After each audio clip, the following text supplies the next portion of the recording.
Mawawala na ba si Kim Chiu sa It's Showtime?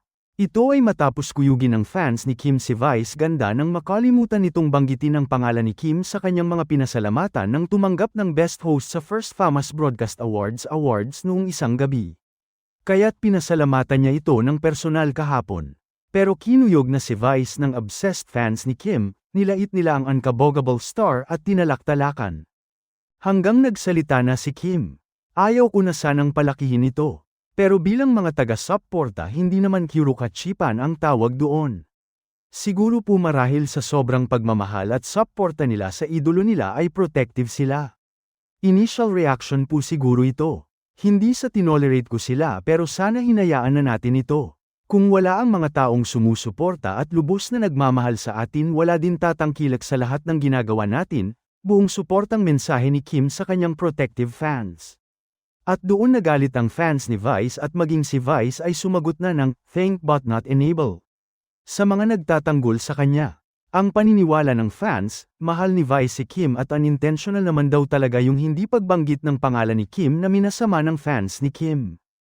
At ang sinisisi ay ang mismong fans ni Kim na nagpalaki ng simpleng pangyayari. Sumagot din ng iba na kaya siguro ganun ang fans ni Kim dahil tinotolerate ito ng aktres. At sumagot si Vice ng, the toxicity of these fantards. At may isang fan na nag-message na sinagot ulit ni Vice. The entitlement. Ang message kasi ng fan.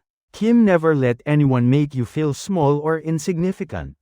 You know your worth, don't let anyone deem that. You deserve so much better than this, better treatment, better respect, and better recognition. Still hoping you'll quit Showtime. At sumagot din si Vice ng grabe the ka-cheap pan of these fans. Ayaw siya talagang tigilan ng fans ni Kim na sinasagot ng fans ni Vice. Pero ayaw pa kabog ng fans ni Vice. Sa aking mga little ponies hindi sapat at katanggap-tanggap na dahilan na mahal nyo ko para maging masama kayo sa iba. Ipinagpapasalamat ko ang suporta nyo but I will not enable your toxic behavior just because I seek your support. I love you my mature and thinking little ponies. Sa huli ay sinabi ni Kim na, let's spread love and love always.